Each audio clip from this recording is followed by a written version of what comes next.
Nothing can be more frustrating when you sit down to watch one of your favorite programs on ESPN Unlimited. and you run into issues streaming it. Well, in today's tech video, I'm going to show you how to fix ESPN Unlimited app if it isn't working. on your RCA Smart TV.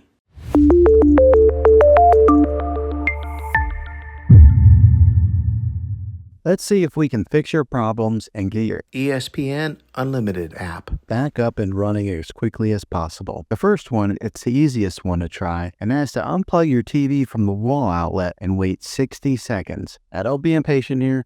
Wait the whole 60 seconds, then plug it back in. This is very different from turning your TV on and off with your remote control. This is what we call a hard reset of your TV, so make sure you do this method. If that doesn't work, then find your router that is giving you Wi-Fi and unplug the power to that for 60 seconds. Then plug it back in. If it fixes it, great. If not, let's go ahead and move on to the next method. Try deleting ESPN Unlimited app on your TV. Go to wherever the apps are located on your system and remove the app altogether. Then reinstall. ESPN Unlimited app. After you reinstall it, you might have to log back in with all of your credentials, but hopefully this will work. And if that doesn't work, then I recommend buying an affordable Roku stick, Fire Stick, or Apple TV 4K and plug that into your TV and use that as your main streaming player. And you'll be able to access ESPN Unlimited app that way. I'll put links in the description down below of where you can get one. There you have it, folks.